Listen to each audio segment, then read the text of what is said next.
جی علی بھائی، اگلا سوال ہے کہ پورے عرب میں سے امام علیہ السلام کا ساتھ کیوں نہیں کسی نے دیا؟ آخر امام علیہ السلام اکیلے کیوں ہو گئے؟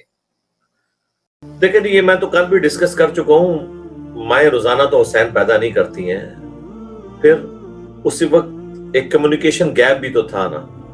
یعنی آج آپ دیکھیں کوئی ایشو ہوتا ہے، ہم ہیش ٹیگ چلا دیں تو پوری دنیا میں ہلچل مچ جائے گی. میں اکیلا بندہ یہاں بیٹھ کے پوری دنیا سے بات کر سکتا ہوں، لیکن اس زمانے میں تو آپ سوچ نہیں سکتے ساتھ والے گاؤں میں کیا ہو رہا ہے وہ بھی نہیں پتا ہوتا تھا. آج دنیا کے کسی گاؤں میں کوئی ایکٹیویٹی ہو جائے تو ہمیں پاکستان میں بیٹھے ہوئے ریئل ٹائم پتا چل جاتی ہے. تو اس لیے وہ چیزوں کا آئیڈیا بھی نہیں تھا. دوسرا ظاہر ہے کہ یہ موت کا سفر تھا، سب لوگ تو اس طریقے سے تیار نہیں ہوتے. تیسرا یہ ہوا بھی حادثاتی طور پہ، امام حسین علیہ السلام کوئی جنگ لڑنے تو گئے نہیں تھے وہاں پہ، ورنہ اپنے بیوی بچوں کو تو ساتھ نہ لے کے جاتے. بیسیکلی وہ کوفہ شفٹ ہو رہے تھے وہاں سے ایک پولیٹیکل سٹرگل کو لانچ کرنے کے لیے، لیکن وہاں تک پہنچنے سے پہلے ہی ان کے اوپر جنگ مسلط کر دی گئی. وہ تو بیسیکلی وہاں پہ ہجرت کر کے شفٹ ہو رہے تھے کہ چونکہ حضرت علی کے چاہنے والے کوفہ میں موجود تھے. 5 سال مولا علی وہاں پہ خلیفہ راشد کے طور پہ رہے، تو شیعان علی کا گڑھ تھا کوفہ.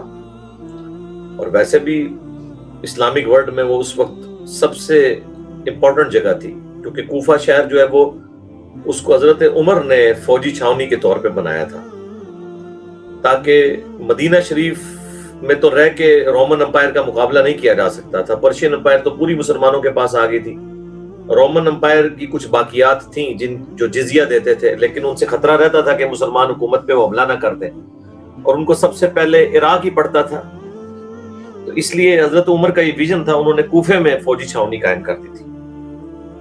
حضرت علی بھی پھر کوفے شفٹ ہو گئے تھے، مدینہ شریف چھوڑ گئے تھے. ظاہر مدینہ شریف میں ایک خلیفہ مظلوماً شہید ہو گیا تھا، پھر مجبوراً حضرت علی کو اس لیے بھی نکلنا پڑا کہ دوبارہ کوئی ایپیسوڈ اس طرح کا نہ ہو، ورنہ یہ دوسری شہادت مولا علی کی بھی مسجد نبوی میں ہو رہی ہوتی، مسلمانوں کے لیے کتنی تکلیف دہ چیز ہوتی.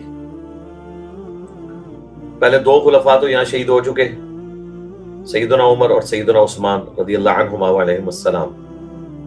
اور پھر چونکہ حضرت عائشہ اور طلحہ اور زبیر بھی جو ہے وہ نکل پڑے تھے، بصرہ سے روانہ ہوئے اور کوفہ میں جا کے انہوں نے اہل کوفہ کے خلاف جنگ کرنے کا ارادہ وہ رکھتے تھے کہ چونکہ یہاں سے حضرت عثمان کے مخالفین شروع ہوئے. لیکن یہ تو حقیقت ہے کہ کوفے کا جو گورنر تھا ولید بن عقبہ، جو حضرت عثمان کا بھائی تھا، اس نے شراب پی کے نماز پڑھائی تھی. صحیح مسلم میں آتا ہے تفصیل کے ساتھ، بخاری میں بھی حضرت عثمان کے چیپٹر موجود ہے، تو بعد میں کوڑے لگوائے گئے اسے.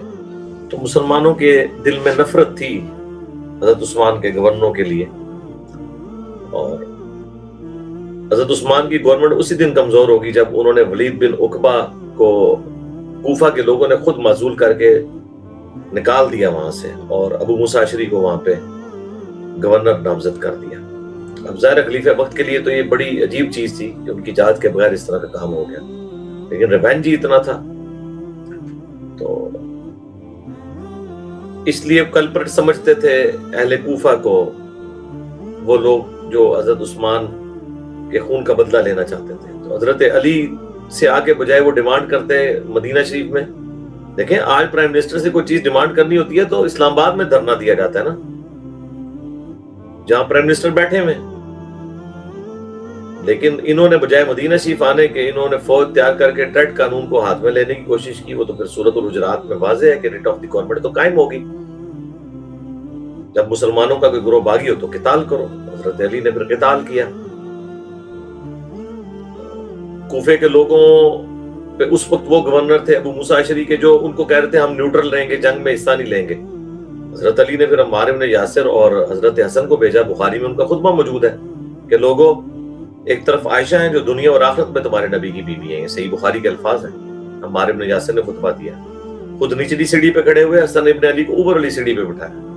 لیکن اللہ تمہیں آزمائے گا کہ تم عائشہ کی اطاعت کرتے ہو یا اللہ کی، کیونکہ امیر المومنین کی اطاعت اللہ کی اطاعت ہے، وَأُولِي الْأَمْرِ مِنْكُمْ کہتا ہے. حضرت علی کو تو مجبوراً نکلنا پڑا ہے مدینہ شریف سے، کیونکہ اگر وہاں سے نہ نکلتے تو جو ان کا باغی گورنر تھا وہ شام میں بیٹھا تھا، حجاز سے بہت دور تھا.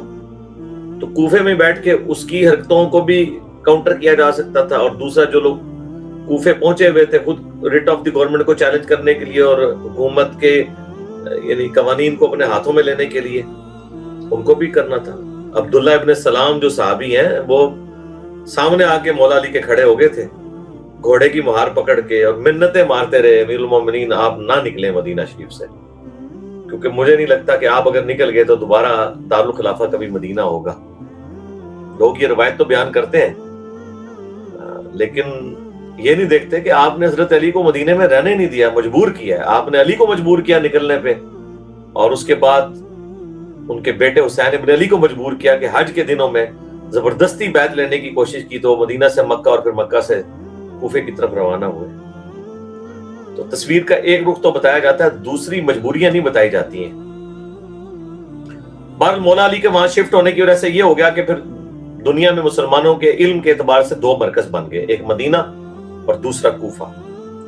یہ ساری کی ساری جو بہاریں آپ کو کوفہ میں اتنے بڑے بڑے اسکالرز نظر آتے ہیں، صحابہ میں بھی عبداللہ ابن مسعود، عمار ابن یاسر اور باقی لوگ، اور ان کے شاگرد آگے سے تابعین، تبع تابعین، اور بعد میں امام حنیفہ رحمہ اللہ اور باقی لوگ، یہ سب کی سب بہاریں مولا علی کی وہاں جانے سے ہوئی۔ تو یہ سارے کا سارا سیناریو تھا جی۔ نیکسٹ۔